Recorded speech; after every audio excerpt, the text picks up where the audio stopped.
बताइए, क्या आपको क्रॉस प्रोडक्ट में ये चीज मालूम है कि किसी भी दो वेक्टर का क्रॉस प्रोडक्ट जब हम लेते थे तो उसका जो रिजल्टेंट आता था वो उन दोनों वेक्टर्स से कैसा होता था? परपेंडिकुलर डायरेक्शन में होता था उन दोनों ही वेक्टर से। तो अगर हम इन दोनों वेक्टर का क्रॉस प्रोडक्ट निकालें तो जो हमें वेक्टर मिलेगा, क्रॉस प्रोडक्ट निकालते थे जब हम vector A cross vector B करते थे तो रिजल्ट में क्या आता था? Vector C. और ये जो रिजल्टेंट आता था ये भी कैसा होता था? वेक्टर होता था। इसका कुछ मैग्नीट्यूड होता था और इसका डायरेक्शन कैसा होता था? वेक्टर ए और वेक्टर बी दोनों के ही परपेंडिकुलर डायरेक्शन में। तो हमें निकालना है यूनिट वेक्टर जो इन दोनों वेक्टर के परपेंडिकुलर डायरेक्शन में। तो क्या हम एक काम कर सकते हैं, इन दोनों ही वेक्टर का सबसे पहला स्टेप क्या करेंगे, इन दोनों वेक्टर का हम लोग क्रॉस प्रोडक्ट निकालेंगे। क्रॉस प्रोडक्ट निकालने से क्या फायदा होगा? चलिए देखते हैं। जब हम इन दोनों का क्रॉस प्रोडक्ट निकालेंगे तो जो वेक्टर आएगा वो इन दोनों ही वेक्टर के कैसा होगा? परपेंडिकुलर डायरेक्शन में होगा। और यूनिट वेक्टर निकालने का तरीका क्या है? हम लोगों ने वेक्टर के इनिशियल क्लास में पढ़ा है, कोई भी वेक्टर बाय उसी वेक्टर का मैग्नीट्यूड। तो इन दोनों के परपेंडिकुलर डायरेक्शन में कौन सा वेक्टर मिलेगा? लेट मान लो vector a is equal to ये वाला 2i cap plus 3j cap plus k cap and vector b is equal to i cap minus j cap plus 2k cap. हमने मान लिया। तो हमें इन दोनों के परपेंडिकुलर डायरेक्शन में जो वेक्टर मिलेगा, मान लो c वेक्टर, तो ये क्या होगा? इन दोनों का cross product, vector a cross vector b। पक्का बात है? अब देखो, अब आपको ये तो पता चल गया कि वो वेक्टर कौन सा वेक्टर जो इन दोनों के परपेंडिकुलर हो, वो वेक्टर तो हम क्रॉस से निकाल लेंगे। लेकिन क्या हमें वेक्टर निकालना है? नहीं, हमें उसका डायरेक्शन निकालना, उसका यूनिट वेक्टर निकालना। तो unit vector perpendicular to vector a and vector b is, मान लो n क्या, ये किसके बराबर होगा? यूनिट वेक्टर निकालने का तरीका, वेक्टर बाय उसी वेक्टर का मैग्नीट्यूड। तो a और b के परपेंडिकुलर कौन सा वेक्टर है? c वाला वेक्टर है जो a क्रॉस b के बराबर है। तो हम क्या ऐसे बोल सकते हैं, vector c bye magnitude of vector c, और ये प्लस माइनस हो दोनों। तो क्या हम ऐसे लिख सकते हैं, n cap will be equal to plus minus vector c की जगह vector a cross vector b by magnitude of vector a cross vector b। हाँ कि ना? हाँ कि ना? बोल सकते हैं ना? ठीक। तो अब हमारा सबसे पहला काम क्या है कि दोनों वेक्टर का क्रॉस निकालिए, उसके बाद क्या है, दोनों वेक्टर का मैग्नीट्यूड निकालिए। तो चलिए, क्रॉस प्रोडक्ट निकालना आता है? बिल्कुल आता है। चलिए यहाँ पर निकालते हैं दोनों वेक्टर का cross, vector a cross vector b। Cross product निकालने का तरीका, ऊपर i कैप j कैप और k कैप, i के ऊपर प्लस, j के ऊपर माइनस, k के ऊपर प्लस।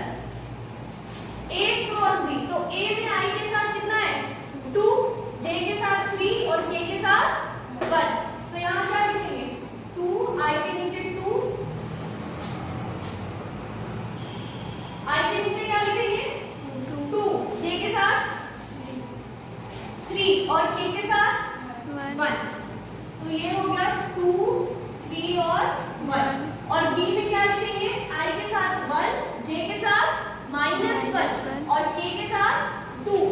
ये हो गया 1, -1 और 2। नेक्स्ट स्टेप क्या है क्रॉस प्रोडक्ट का? i का प्लस में है तो प्लस में। अब क्या करेंगे? i वाला रो और i वाला कॉलम छुपाएंगे और जो बचेगा वो लिख देंगे। तो i वाला रो कॉलम छुपाए तो क्या बचा? 3, 1, -1 एंड 2। j के ऊपर माइनस j का। अब क्या करेंगे? j वाला रो और j वाला कॉलम छुपाएंगे। कितना बचेगा? 2, 1 और 2। इसी तरीके से प्लस k कैप। अब क्या करेंगे? k वाला रो कॉलम छुपाएंगे तो क्या बचेगा? 2, 3, 1 और -1। 2, 3, 1 और -1। नेक्स्ट स्टेप क्या है हमारे पास? क्रॉस मल्टीप्लिकेशन का। 3 × 2 कितना हो जाएगा? 6। 3 × 2 6 माइनस 1 × -1 कितना हो जाएगा? -1 माइनस जे कैप 2 into 2 4 minus 1 into 1 1 फिर यहाँ plus k cap 2 into minus 1 minus 2 minus 3 into 1 कितना हो जाएगा 3 तो यहाँ पे क्या बचा I कैप यहाँ पे हो गया 6 minus minus plus 1 minus j cap 4 minus 1 3 plus k cap यहाँ पे क्या होगा minus 2 minus 3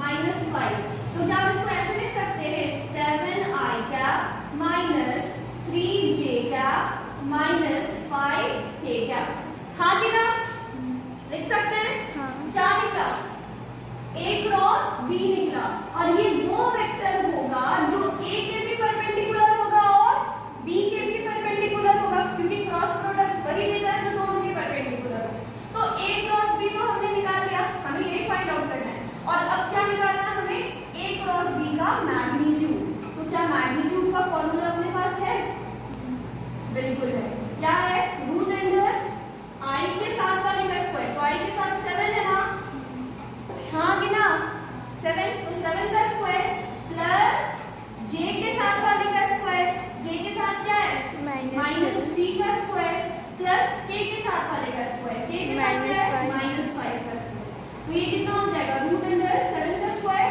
49 प्लस माइनस 3 का स्क्वायर 9 प्लस माइनस 5 का स्क्वायर 25 अब ऐड करेंगे इन तीनों को ऐड करके कितना आएगा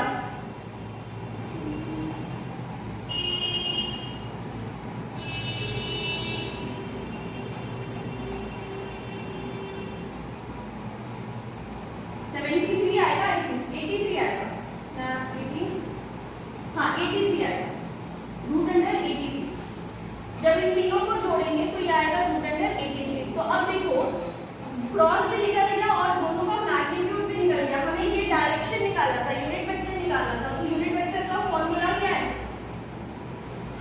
plus minus vector a cross vector b by magnitude of vector a cross vector b तो n cap will be equal to plus minus a cross b कितना है 7i cap minus 3j cap minus 5k cap by magnitude कितना है root under 83 this will be our answer ये वो unit vector होगा जो vector a और vector b दोनों के परपेंडिकुलर होगा